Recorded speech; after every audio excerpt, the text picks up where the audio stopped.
Բարի գալուս Սիվիլներ, տաղավարում հյուրընկալել եմ ազգային անվտանգության ծառայության նախկին ղեկավար Հայրենիք կուսակցության առաջնորդ Արթուր Վանեցյանին։ Բարև ձեզ։ Բարև ձեզ։ Շնորհակալ եմ հրավեր ընդունելու համար։ Պարոն Վանեցյան,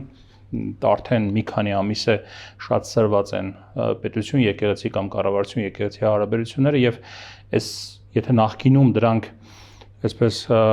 միմյանց նկատմամբ որոշակի հայտարարություններ էին, միմյանց դեմ որոշակի հայտարարություններ էին, ապա հիմա կարող ենք ասել, որ իրավապահներն էլ ներգրավվածություն ունեն այդ ամեն ինչում, եւ դա չի հերքվում նաեւ իշխանության կողմից, նույն պատարակների հետ կապված ասելով, որ ԱԱՑ-ն որոշակի գործառույթներ էին այնտեղ իրականացնում նաեւ իրավապահները, եւ այդ համատեքստում նաեւ կոմպրոմատների որոշակի այսպես պատերազմ է կարելի ասել սկսել, եղան հրապարակումներ, հայտարարություններ եւ պաշտոնական հրապարակումներ։ Հետաքրքիր է, որ ձեր ղեկավարած կառույցը ազգային անվտանգության ծառայությունը CVKM լրատվամիջոցի հարցմանն ի պատասխան այն հայտարարությունները, որոնք վերաբերում էին ուրեմն Եզրաս arczepiskopos-ին, որը Ռուսաստանի այսպես թեմն է ղեկավարում, կարելի ասել, հայ առաքելական եկեղեցու որ նա KGB-ի գործակալ է, դա հաստատող փաստաթուղթ տվեց։ Դա հաստատող փաստաթուղթ ներկայացրեց։ Ասացեք, խնդրեմ, սա ընդհանրապես հատկապես այս լարված իրավիճակում ԱԱՑ-ի գործառույթների մեջ մտնում է նման փաստաթուղթ հրապարակելը եւ ինչու դա հրապարակվեց։ Առհասարակ, երբ ազգային անվտանգության ծառայությունը մի փաստաթուղթ է գրում, որում նշվում է, որ ինչ-որ մի լրատվականի կամ ինչ-որ մի անձի կարևոր չի, ի պատասխան հայտնում են, որ այս ինչ անձը հանդիսացել է գործակալ, դա գիտեք 86-88 թվականներին 86-80, դա գիտեք, ես չգիտեմ, սրանից ավելի խայտառակ պատմություն, սրանից ավելի ամոթալի պատմություն, նույն ազգային անվտանգության ծառայության համար կարող է լինել, թե ոչ։ Դուք հասկանում եք, արել են մի բան, որով քանդել են մեր երկրի անվտանգության հիմքերը։ Հիմա բացատրեմ ինչու է դա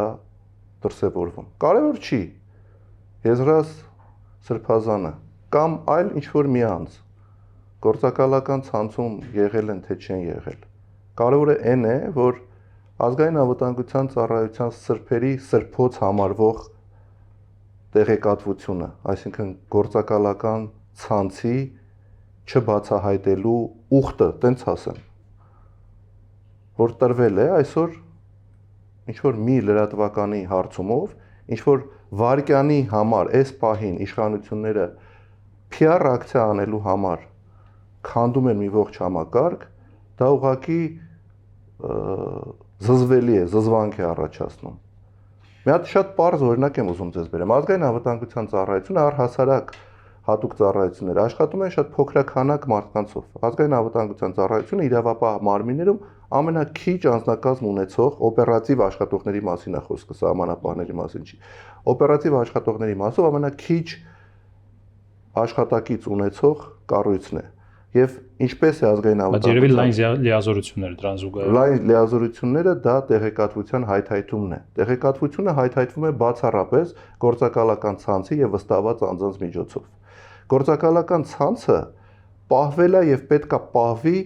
գիտեք, 7 կողպեկի հետևում։ Եվ եթե գործակալական ցանցը բացահայտվում է, դա նշանակում է, որ քանդում են ողջ համակարգը, քանդում են անվտանգային մարմինների ողջ համակարգը։ Անվանեցյան, բայց եթե խոսքը տեսեք, եկեք շարունակենք։ Երբ որ այսօր հրապարակում են, այս պահին ինչ-որ մի արդյունք ստանալու համար, ընդ որում տեղեկատվական արդյունք ստանալու համար, ոչ թե դա սպառնալիք էր պետությանը, ոչ թե ինչ-որ մի խնդիր էին լուծում, այլ ուղղակի PR ակցիա էր, որ ցույց տան, թե իբր եկեղեցին կառավարվում է օտար երկրի ուժերի կողմից։ Դա որ անում են, մտածում են, որ քանդում են ողջ անվտանգային համակարգը Հայաստանի։ Հիմա մեր տղաները, որոնք աշխատում են, ծառայում են այսօր անվտանգության մարմիններում, ոնց պետք է իրենց աշխատանքը շարունակեն գործակալական ցանցի հետ։ Ոնց պետք է նոր հավաքագրումներ անեն։ Իսկ գործակալները դա պոզով պոչով մարդիկ չեն, դա մեր նման մարդիկ են, մեզանից մեկն են։ Բարձր քաղաքացիական գիտակցություն ունեցող հայրենասեր մարդիկ են Հայաստանի Հանրապետության անվտանգության մարմինների հետ համագործակցող անձինք, դա շեշտեմ։ հստակ։ Որովհետև այդ մարդիկ ապրելով, աշխատելով, արարելով ստանում են տեղեկատվություն եւ երբ հասկանում են, որ այդ տեղեկատվությունը կարող է վնասել Հայաստանի Հանրապետության անվտանգությանը, տեղեկացնում են անվտանգության մարմինների աշխատակիցներին։ Եվ այդ աշխատանքը դարերով ի վեր տենց է կառուցվել։ Այս խոսքը սովետական KGB-ի մասին Ինչ է, կապ ունի Հայաստանի ԱԱԾ-ի մասին Այսինքն հիմա չէ։ որտեղից մենք Որ ինչ որ շրջան, ինչ որ մեկը եղել է սովետական KGB-ի գործակալ ըստ այդ հրապարակման։ այդ հրապարակման հիմա ներողություն այն 10 տիրադավները սրբազան կոչեցյալները, չնայած դրանց մեղք է սրբազան կոչելը։ Դուք վստահ եք, որ նրանց մեջ բոլորը անթերի կենսագրություն ունեն։ Անթերի կենսագրության վրա վստահ չեմ, բայց չգիտեմ իրենք անվտանգության մարմինների հետ ունեցել են հարաբերություններ թե ոչ։ Իսկ վստահ եք, չէ՞ որ անվտանգության մարմինների գործակալական ցանցը կա նաև հայ առաքելական Սուրբ եկեղեցում։ Եվ ինչու կա դա իդեպ։ Ոնց ինչու կա, որովհետև լիքը Ինչու է դա անհրաժեշտ։ որովհետև եկեղեցին դա հայապահպան կառույցներից մեկն է։ Եկեղեցին Հայաստանի սփյուռքին եւ Հայաստանին միավորող հիմնական կառույցն է, որտեղ հատուկ ծառայությունները ինչպես պետք է աշխատեն Հայաստանի Հանրապետության դեմ։ Ադրբեջանի, Թուրքիայի այլ երկրների ինչպես պետք է աշխատեն։ Իրանք էլ պետք է փորձեն եկեղեցականներին, մեր եկեղեցականներին հավաքագրեն, օգտագործեն, մարտիկ ներդնեն եւ մենք էլ պետք է դրան կարողանանք դիմակայել։ Իսկ դա հակազդման որոշակի գործառույթ է։ Հիմա բա որ վաղը Նիկոլ Փաշինյանին պետք լինի օրինակ ինչ որ մի հոգևորականի անուն հնչեցնել, որը հանդիսանում է Հայաստանի Հանրապետության անվտանգության մարմինների գործակալ։ Դուք հասկանում եք, քանդում են ամբողջությամբ պետության հիմքերը։ Եթե անվտանգությունը մեր մոտ խարխլվում է, եթե անվտանգություն չի լինում, պետություն չի լինելու։ Իսկ անվտանգության աշխատակիցները այսօր, ես գիտեմ, ներսից գիտեմ, բոլորը մեղմ ասած տարակուսած են։ Լավ, ինչպես է տեղի ունենում։ Տեսեք, ինչու եմ այս հարցի կոնտեքստում շարունակում, որովհետև դրանից մոտավորապես 1 կամ 1.5 ամիս առաջ, երբ եղավ առաջին անգամ այդ հայտարարությունը, որ եզրասարքեպիսկոպոսը KGB-ի գործակալ է Նիկոլ Փաշինյանի շուրթերից, եթե չեմ սխալվում, վարչապետը դրա մասին առաջինն ասաց, դրանից հետո Civilnet օրինակ հարցում էր ուղարկել ազգային անվտանգության ծառայություն եւ այնտեղից պատասխանել էին, որ դա անձնական, չէին ասել կա չկա նման բան առհասարակ, ասել էին դա անձնական ուրեմն դա գաղտնիության որոշակի էլեմենտներ կան այնտեղ, չեն կարող հրապարակել նման փաստաթուղթ, որովհետև անձնական կյանքին է վերաբերում եւ այլ եւ այլ։ Եվ 1 ամիս կամ ամիս ու կես հետո դա հրապարակվում է։ Այ այդ որոշումները ինչպես են կայացվում, ասեմ, դուք քանի որ եղել եք ղեկավար, դա ինչպես է տեղի ունենում։ Մի անգամ մի դեպքում ասվում է դա գաղտնի է, մյուս դեպքում ասում են ոչ։ Սրտի ԱԱԾ-ում ոչ մի որոշում չի կայացնում։ Ես առիթ ունեցել եմ ասելու։ Ես բոլոր այսօրվա պետական պաշտոնյաներին, նախարարներին, չգիտեմ, մնացածին կապ չունի անուն ազգանունը ինչ է։ Դիմակը դրեք Նիկոլ Փաշինյանի եւ համարեք, որ Նիկոլ Փաշինյանն այդ որոշումները կայացնում։ Իսկ որոշումները կայացնում է պահի ազդեցության տակ։ Այս պահին պետք է, որ այդ աղմուկը բարձրանա տեղեկատվական, ուրեմն կայացնում է։ Լավ, եկեք մի հատ հիմա կոնկրետ անցնենք Եզրասրբազանին հնչեցվող այդ մեղադրանքներին։ Ասում են Եզրասրբազանը 86-88 թվականներին համագործակցել է ՊԱԿ-ի հետ, KGB-ի հետ։ Այո։ Ես չեմ ուզում ոչ հերքեմ, ոչ հաստատեմ, ոչ ասեմ եղել է, չի եղել, բայց մի կարևոր հարց կա։ 86-88 թվականներին Հայաստանը որ երկրի մեջ էր մտնում։ Խորհրդային Միության։ Հիմա Խորհրդային Միության անվտանգության մարմինների հետ համագործակցությունը դա ինչ որ ամոթալի արարք է, թե ոչ։ Նայած ում համար։ Դա մեկ, երկրորդը այնտեղ կարևոր երկրորդ մասը կա, ասում է նաև տեղեկություններ կան, որ մինչ օրս համագործակցում է ռուսական չի ասում, օտարերկրյա։ Օտարերկրյա դե ասելով, բա ինչի՞ չեք ձերբակալում, նոր իմացաք դրա մասին։ Նոր իմացաք։ Ինչի՞ չեք ձերբակալել։ 7 տարիների ընթացքում իշխանություն եք համարը 8 տարի։ Ինչի՞ չեք ձերբակալել։ Դուք ունեցել եք նման տեղեկատվություն։ Ես չեմ ունեցել նման։ Եթե ունենայի, կձերբակալեի, անկախ նրանից դա ռուսական հատուկ ծառայությունների ներկայացուցիչ է, թե Ամերիկայի, թե Եվրոպայի, թե Իրանի, թե չգիտեմ որտեղի։ Լավ քիչ են անում։ Իսկ հիմա հաջորդը Խորհրդային Միության ժամանակ դուք եք ապրել, ես էլ եմ ապրել, շատ մարդիկ ապրել են երիտասարդները, ովքեր չեն ապրել։ Խորհրդային Միությունը մի երկիր էր, որտեղ մարդ ով պետքա երկրից դուրս գնար, դերասան կլիներ, գիտնական կլիներ, եկ հոգևորական կլիներ։ Բոլորը անցնում էին այն ժամանակվա ՊԱԿ-ի KGB-ի ստուգումներով եւ KGB-ն էր թույլտվությունը տալիս մարդկանց մեկնելու։ Եվ շատ դեպքերում այդ թուղթը տալիս էին, ասում էին ստորագրեք, որ մեր հետ համագործակցում եք։ Ախր դա հիմա եթե սկսենք բացահայտել, իսկ ես գիտեմ շատ մարդկանց անուններ, ովքեր հանդիսացել են ԽՍՀՄ տարիներին ՊԱԿ-ի գործակալներ, անվանի մարդիկ, անվանի հերոսներ, չգիտեմ, որ նկարները մարդիկ կպցրած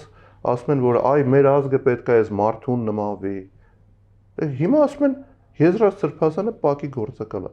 Դուք այս պատմության մեջ դա ընդհանրապես կարևոր չի։ Եզրափ Սրբազանի ոչ հեղինակությունը դրանով բարձրանում է, ոչ հեղինակազրկվում է։ Բայց անվտանգային մարմինների աշխատանքի հիմքն է խարխլվում։ Մեր տղաները հիմա դիմում եմ ազգային անվտանգության ծառայության օպերատիվ կազմին։ Տղերք ո՞նց եք հավաքագրում անելու։ Ո՞նց եք գնալու մարդուն, ասեք մեր հետ համագործակցի։ Ո՞նց է մարդը վստահելու ձեզ անվտանգության մարմիններին, որ ինչ-որ մի օր մի պետությունից չհասկացող մարդու կմահաճույքի եւ PR ակցիայի համար իրանց անունը չի հրապարակվելու։ Անվանության։ Իսկ եթե այդ համագործակցությունը չեղավ, հավատացեք, անվտանգության մարմինները լինելու են 0։ Դուք խոսում եք անվտանգության համակարգի խարխլման մասին, բայց շատ երկրներ կան հետսովետական, որոնք այդ լյուստրացիա ասածը իրականացրել են։ Այսինքն գիծ են քաշել մինչև Խորհրդային Միության ավարտի շրջանը եւ դրանից հետո իրենց անկախության շրջանը հրապարակել են մարդկանց անունները, որոնք համագործակցել են սովետական ՊԱԿ-ի հետ եւ ասել են, որ այսուհետ այս խաղի կանոնները փոխվում։ Պրիբալտիկայի երկրներ օրինակ, այնտեղ անվտանգության համակարգը խարխլվել է։ Որոշումը այնտեղ կայացվել հենց սկզբում, ոչ թե ընթացքում։ Սկզբում ձևավորվել են 3 պետություններ, Բալթյան երկրները 3 առանձին պետություն անկախ ձևավորվել եւ նրանք որոշում են կայացրել, որ պետքա հրապարակեն։ Հիմա եթե տենց որոշումը ստեղ կայացվում, թող համընդհանուր որոշում կայացվի եւ հրապարակվի։ Իսկ ինչի չեն կայացրել այդ որոշումը։ Մի քանի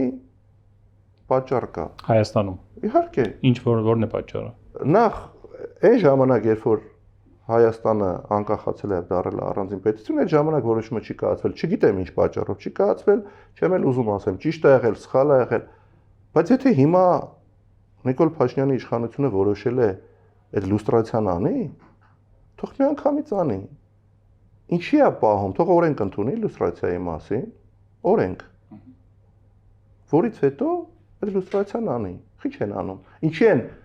տեղային ինչ-որ մի բան վերցնում, հանում, դնում։ Դուք ասում եք Civilnet-ը հարցում արեց չպատասխանեցին, Civic-ին պատասխանեցին, որտեղ այդ ժամանակ պետք չէր, հիմա պետք է։ Նույն Միքայել Աջապյանը 2 տարի առաջ մի հարցազրույց է տվել, որտեղ ինչ-որ բաներ է ասել, դրանից հետո հարցում են ուղարկում, հարցում չէ, հաղորդում են ուղարկում հանցագործության մասին, անվտանգության մարմինները եւ դատախազությունը հայտարարում է, որ հանցակաց չկա այդ մարդու ասացի մեջ, հետո հենց Միքայել Սրբազանը ինչ-որ մի բանով դուրները չի գալիս։ Իրավիճակը նաև փոխվում։ Իրավիճակը փոխվում, ինչի են հիմա կալանավորված մեր սրբազանները։ Սկզբից մտածում էինք, չգիտեմ, օրինակ Բագրատ Սրբազանին մեղադրում էին ահաբեկչություն կազմակերպելու մեջ, Միքայել Սրբազանին մեղադրում էին այդ ինչ-որ բռնության կոչերով իշխանություն զավթելու, Արշակ Սրբազանին մեղադրում են անհասկանալի ինչ-որ 2018 թվականին կներեք դրսի լեզվով ասեմ, պլանը ջեբը գցելու մեջ, Մկրտիչ Սրբազանին մեղադրում են ինչ-որ անհասկանալի բան։ Գիտեք խի են արել, որտեվ այդ սրբազանները կանգնած են հայ առաքելական եկեղեցու կողքին, իսկ հայ առաքելական եկեղեցին տարանջատել հայրապետից անհնարին է, եւ իրենք ունեն այն ազդեցությունը եւ այն հարգանքը հոգեվորականների շրջանում, որ կարող էին խափանել Նիկոլ Փաշինյանի այս 10 տիրադավներով եկեղեցին զավթելու process-ը։ Նրանց մեկուսացրեցին, որպեսզի Նիկոլ Փաշինյանը եւ իր 10 տիրադավները կարողանան գործեն։ Լյուստրացիայի հետ կապված, լյուստրացիա կարող է իրականացնել Հայաստանը, թե ոչ այն համատեքստում, որ արդյոք այդ արխիվները, որտեղ պահպանվել է տեղեկատվությունը եւ պետք է հրապարակվի, Հայաստանում է գտնվում։ Մի մասը Հայաստանում է, մի մասը 91 թվականին Հայաստանից տարվել է, ոչ միայն Հայաստանից, այլ ոչ խորհրդային տարածքից արխիվների մի մասը տարվել է Ռուսաստան։ Եվ դա ի նկատի ունեմ, եթե գնան այդ քայլին, կիսատ չի լինի այդ քայլը։ Եթե արխիվների մի մասը Հայաստանում չէ։ Մեր խոսակցության իմաստը չեմ հասկանում անկեղծ, որովհետեւ որ ասացիք դուք լյուստրացիան են դրա համար եմ ասում։ Եթե անում են, թող անեն, թող տեղային չանեն, ըստ իրենց ցանկության չանեն։ Տեսեք, անում են, թող անեն, բայց ելի եմ ասում, դա ընդհանրապես կարևոր չի։ Պարոն Մանեսյան, տեսեք, քանի որ դուք որ ասում եք այս կոնկրետ դեպքը խարխլում է անվտանգության համակարգը,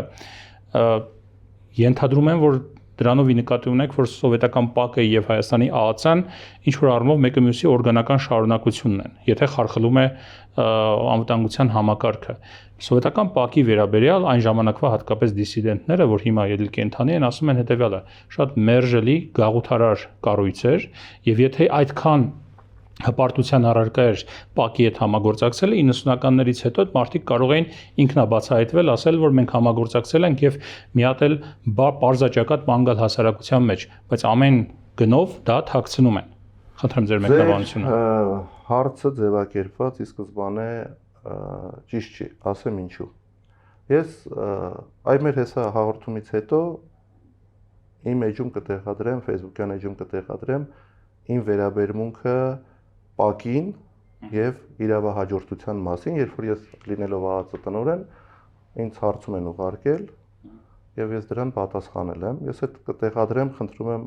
անպայման ուսումնասիրեք եւ տեսեք իմ վերաբերմունքը։ Հիմա կարող եք ասել։ Երկար է ու շատ մանրամասն է գրված։ Ես ասել եմ, որ մենք իրավահաջորդ չենք հանդիսանում, չենք ողջունում ՊԱԿ-ի աշխատանքը եւ մենք անկախ Հայաստանի Հանրապետության անվտանգության մարմիններն ենք ներկայացնում։ Ինչ վերաբերվում է, ինչի չեն հայտարարել, ինչի չեն խոսել։ Այո։ Երբ որ իշխանությունը Եթե դա հպարտության առարկա է։ Իշխանությունը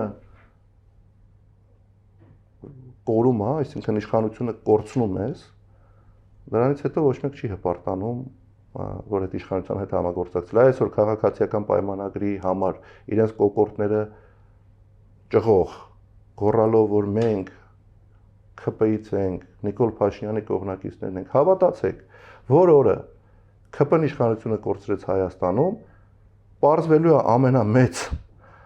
ՔՊ-ականները, ամենա ՔՊ-ին հարողները դուք եք կամ ես, փախնելու են։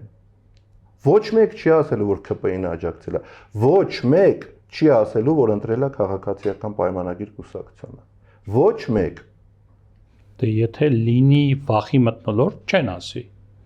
Եթե չլինի դրանից հետո վախի մթնոլորտ, վախի մթնոլորտ էլ լինի, չլինի, մեկա չեն ասել, որովհետև այս իշխանությունները մեր երկիրը բերահասրել են ծայրահեղ մի իրավիճակի, որը այսօր մարդիկ ուղղակի մի մասը վախից դրդված, մի մասը անձնական շահից դրդված, մի մասն էլ մեզ լավ չի թող մնացածին էլ վատ լինի սկզբունքով աջակցում են ՔՊ-ին։ Վերջ, ուրիշ ՔՊ-ին աջակից չկա։ Հենց իշխանափոխությունը եղավ, այսօրը հիշեք։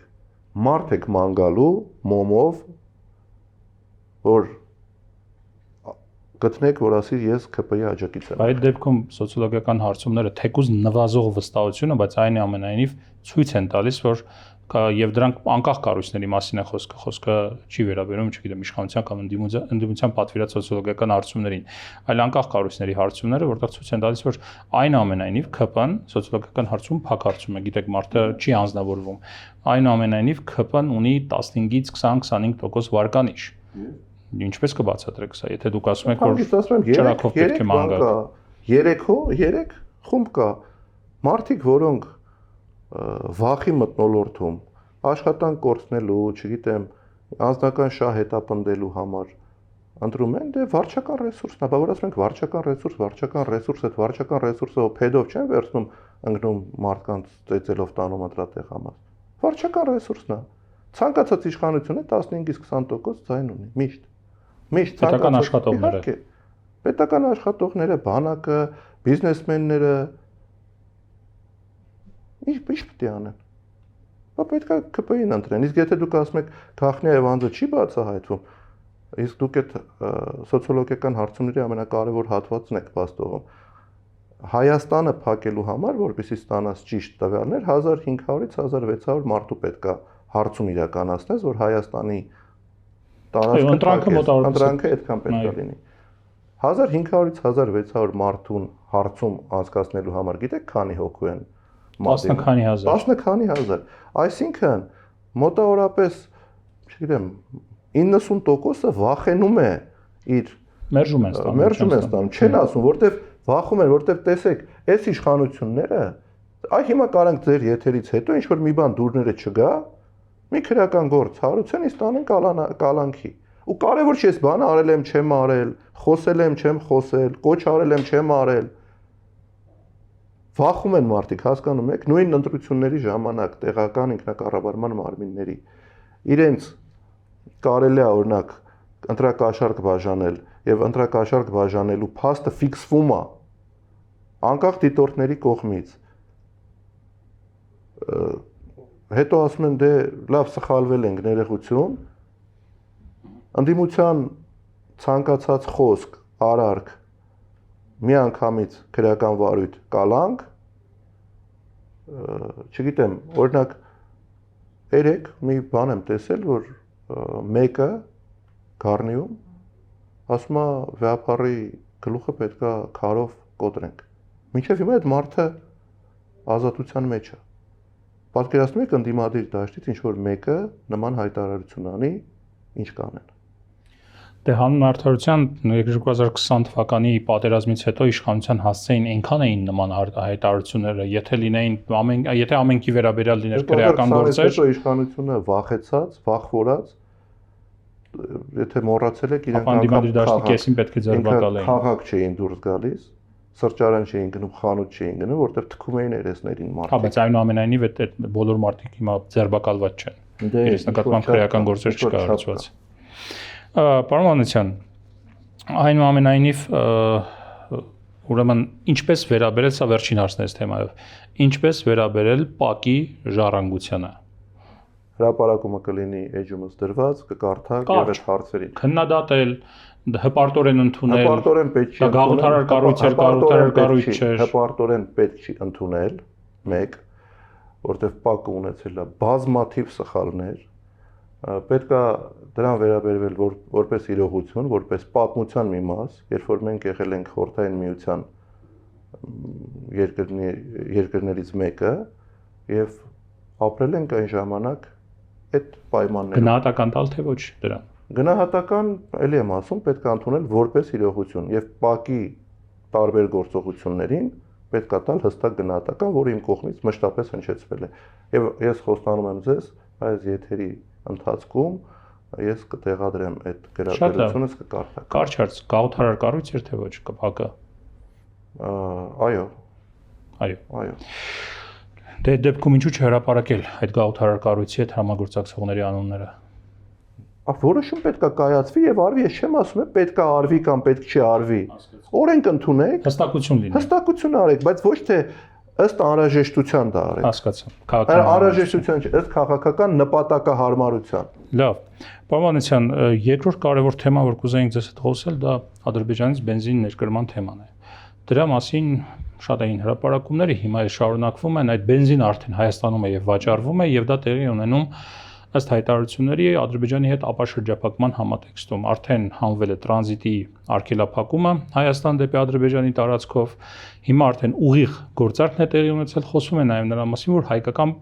բեռներ, այսինքն հայկական ապրանքներ կարող են շուտով նաև արտահանվել Ադրբեջան եւ այնտեղ վաճառվել։ Ձեր վերաբերմունքը սրան ինչպիսին է, օրինակ, եթե դուք լինեիք իշխանության, այս քայլը անհրաժեշտություն համարում եք, պետք էր գնալ սրան խաղաղության տրամաբանության շրջանակներում։ 21-րդ դարում փակ սահմաններ ունենալը անհեթեթություն է, առհասարակ։ Բայց մենք պետք է հասկանանք ինչի դիմաց ենք դա մենք ստանում։ Ինչի դիմաց ենք ստանում այդ բենզինը։ Հիմա տեսեք, էլի փորձում են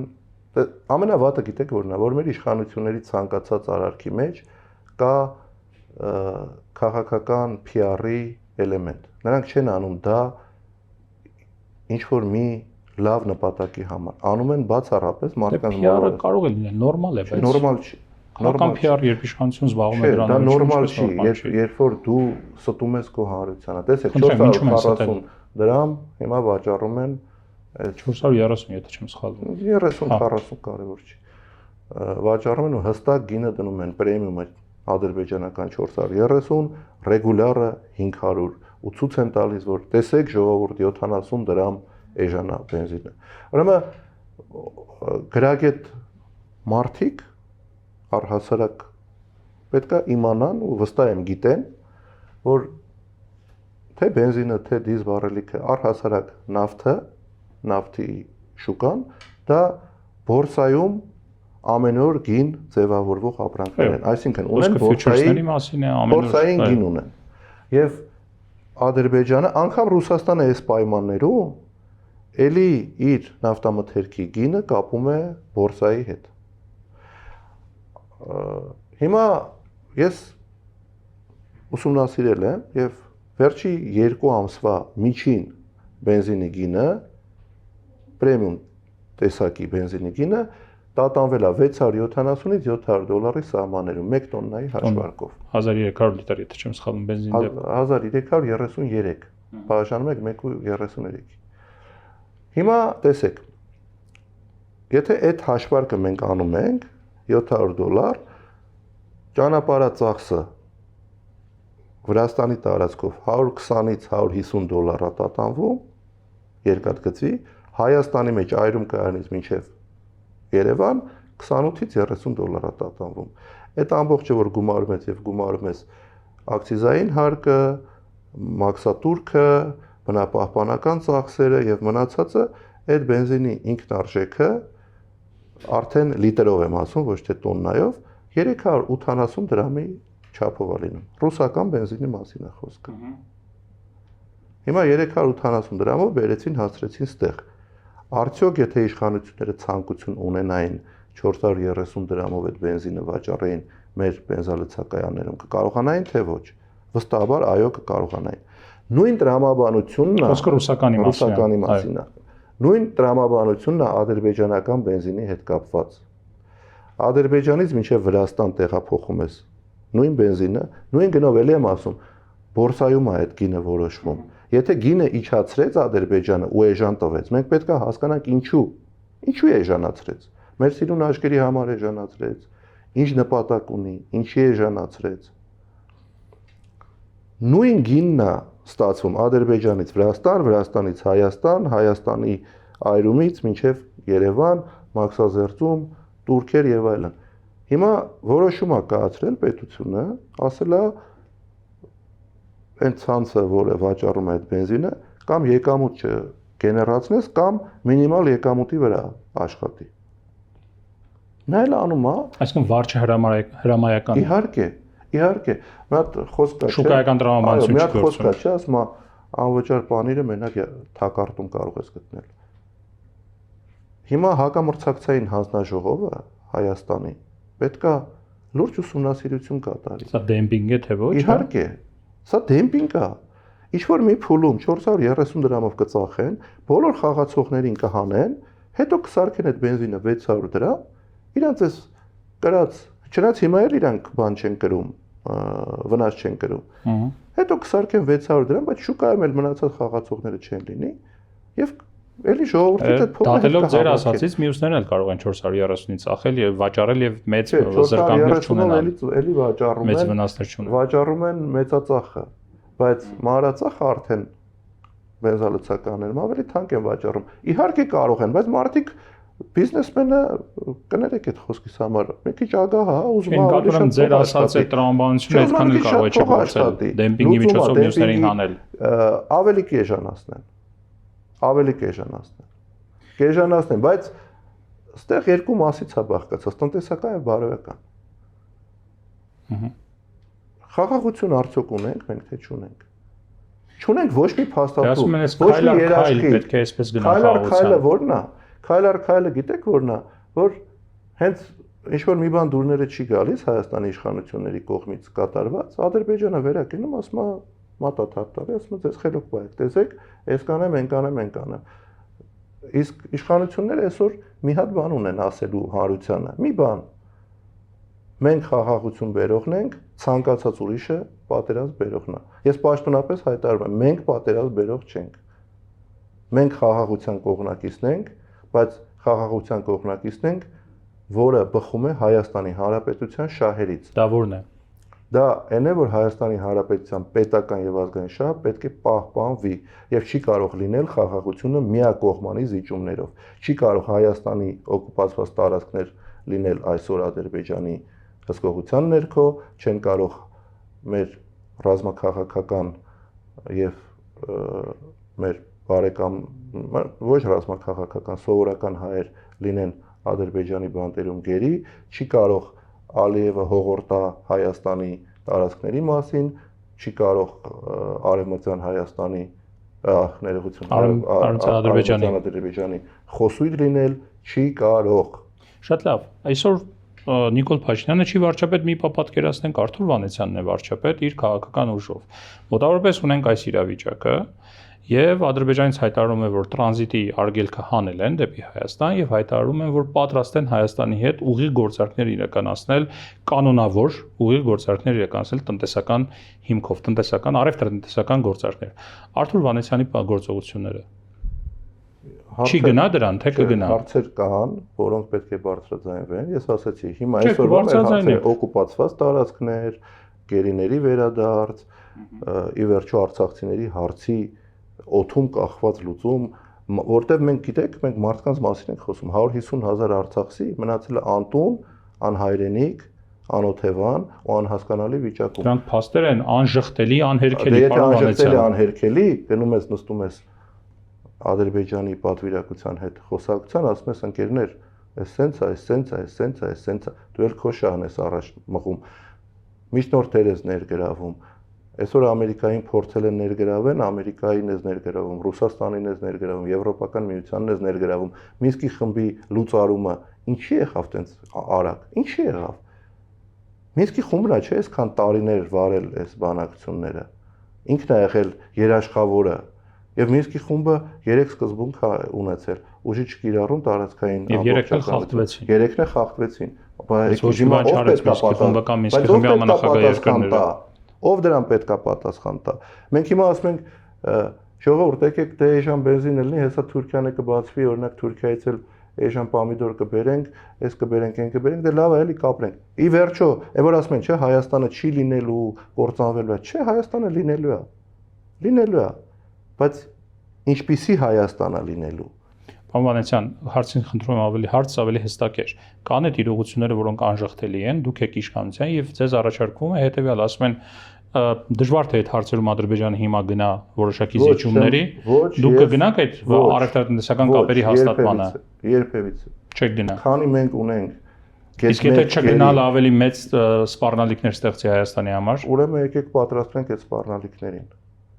Եկեք պատրաստվենք այդ սպառնալիքները, այսինքն եկեք հանձնվենք, ձեռքներս բարձրացնենք, ասենք դուք եւ մյուս բոլոր ընդդիմադիրները իշխանությանը մեղադրում եք նրան, որ ինքը, չգիտեմ, հրահրել է պատերազմ կամ ստեղծել է սպառնալիքներ։ Հիմա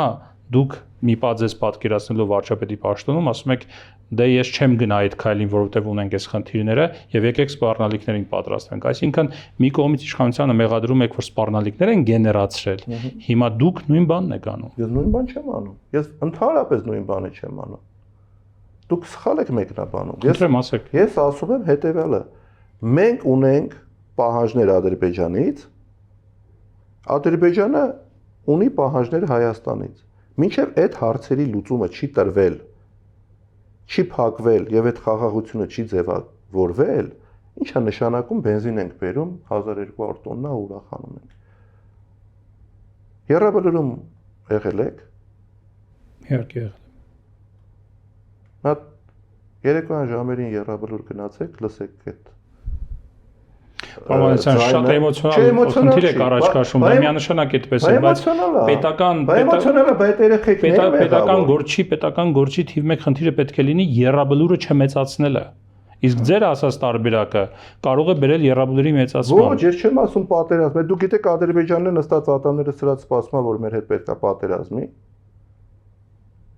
Այդ խեք դուք մտածում որ նույն Ադրբեջանը չի նա։ Սեպտեմբերը հիշում եք։ Ինչը Ջերմուկի 2022 թվականի սեպտեմբերը ջերմուկի այս իշխանություններն են ստեղ։ տարածքում Երբ որ պատերազմը ավարտվել է եւ ասել են այդ առաջի օրվանից պետքա բանակը հզորացնել, ուժեղացնել,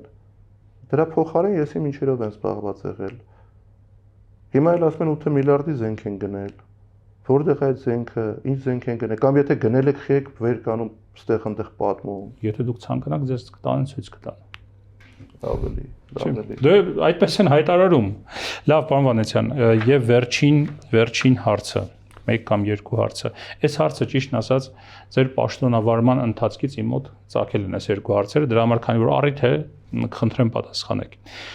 2018 թվականի շարժումը հիշում եք, շարժումը ամբողջությամբ ուղղված էր Սերժ Սարգսյանի դեմ։ Դուք այդ շարժման արդյունքում, երբ հեղափոխությունը տեղի ունեցավ, նշանակվեցիք ազգային անվտանգության ծառայության տնօրեն։ Շարժումը կոչվում է Մերժիր Սերժին։ Տեսեք, սակայն փաստացի հեղափոխությունից հետո իրավապահ համակարգի առաջին եւ ամենախոշոր թիրախը դարձավ ոչ թե շարժման, այսպես մերժման առարկա կամ մերժման անձ հանդիսացող, թիրախ հանդիսացող Սերժ Սարգսյանը, այլ Ռոբերտ Քոչարյանը։ Որպես process-ների առանցքային դերակատար այդ ժամանակ, երբ արդեն տեղի էր ունեցել հեղափոխությունը, ինչպես կբացատրեք այս տրամաբանական շեղումը։ Իմ աշխատանքի տարիներին ես երբեք չեմ առաջնորդվել այս կամ այն հանցագործությունը բացահայտելուց քաղաքական պատկանելությունով։ Իմ համար միևնույնն է։ Կլինի հանրապետական, կլինի դաշնակցական, կլինի քաղաքացիական պայմանագիր, թե կլինի հայրենիք կուսակցության, եթե մարդ հանցագործությունը կատարել, պետք է դատապարտվի։ Ես չեմ կարծում, որ դա ինչ-որ ուղղորդված եւ նպատակային գործողություններ են եղել, բայց եղել է այն ինչ-որ եղել է։ Նորից եմ կրկնում, ես երբեք քաղաքական ենթատեքստ քրեական գործերի հարուցման եւ հանցագործությունների բացահայտման մեջ չեմ դրել։ Մյուս հարցը։ Դուք պաշտոնի նշանակվեցիք էլի այս կոնտեքստում է։ Մի ուժի կողմից, որի գլխավոր հռչակած նպատակը Սերժ Սարգսյանի իշխանության դադարությունն ու ընդհանրապես նրա կառավարման մոդելի, կառավարման համակարգի մերժումն էր, սակայն ընդամենը 3 տարի անց, 21 թվականին արդեն, ուրեմն դաշինք կազմեցիք այն գործի հետ, ում մերժելու պահանջով ձևավորված իշխանության մաս էիք կազմում, իրավապահ համակարգի մաս էիք կազմում։ Ինչպես եք հաղթահարել այս քաղաքական հակասությունը ձեր ընտրողի եւ ձեր համար հատկապես սկզբունքային քաղաքականության տեսանկյունից։ Ես դա ասել եմ, դա եղել է իրավիճակային դաշինք եւ եղել է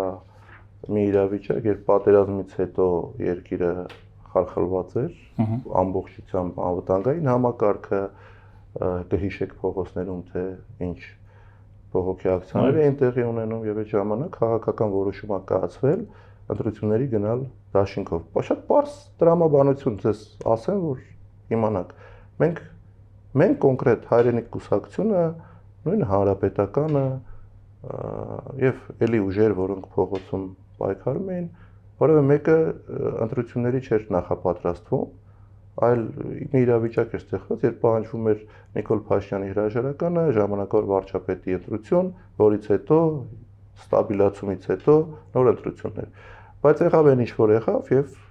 եկան ընտրությունները եւ որոշում կայացվեց, որ պետք է այդ ընտրություններին մասնակցենք։ Հայրենիք կուսակցությունը լինելով երիտասարդ կուսակցություն, չունենալով այն ժամանակ այդ կուսակցական համակարգը, որոշում կայացվեց դաշինք կազմել հանրապետական կուսակցություն։ Դաշտում շատ այլ կուսակցություններ կային, կարող եք նրանց հետ կազմել։ Դաշտում շատ այլ կուսակցություններ կային։ Այն քաղաքական նպատակահարմարությունը տենց է եղել, տենց են կազմել, որի մասին ես ոչ զղջում եմ, ոչ էլ ասում եմ։ Ինչ դիսկոմֆորտ չէիք զգում։ Ոչ մի դիսկոմֆորտ էլ չեմ զգում։ Նիկոլ Փաշինյանին հեռացնելու ճանապարհին ես ոչ մի դիսկոմֆորտ չեմ զգում։ Սամվել Բաբայանի հետ շարունակում է ձեր համագործակցությունը, թե ոչ։ Սամվել Բաբայանի հետ համագործակցություն ի սկզբանե չի եղել։ Սամվել Բաբայանը մեզ աջակցել է վաղարշաբաթի ընտրություններին։ Դա համագործակցություն է, չէ՞ արդեն։ Համագործակցությունը երբ որ ստորագրում ես դաշինք, երբ որ ստորագրում ես համագործակցության հռչակագիր, ինչ որ պայմանավորվածություն, Սամվել Բաբայանի հետ եղել է պայմանավորվածություն, քանի որ Խոյ համայնքում Սամվել Բաբայանը ունեցել է ավականիներ, ֆրակցիա, Խոյ համայնքը միացվել է վաղարշաբաթ համայնքին եւ դարձել է խոշորացված վաղարշաբաթ համայնք, գյուղական համայնքներում, որպեսզի ունենային արդյունավետ աշխատանք, մտածել ենք, որ Սամվել Բաբայանը կարող է մեզ օգտակար լինել, ինքը առաջարկել է համագործակցություն վաղարշաբաթի շրջանակներում համաձայնվել ենք, բայց ցավոք սրտի եղավ այն ինչ որ եղավ, տեսանք որ այդքան էլ այդպես չէր ամեն ինչ։ Շնորհակալ եմ զրույցի համար։ Ես եմ շնորհակալ։ Civilnet-ի տաղավարում ես զրուցեցի Արթուր Վանեսյանի հետ։ Առողջ եղեք, կհանդիպենք։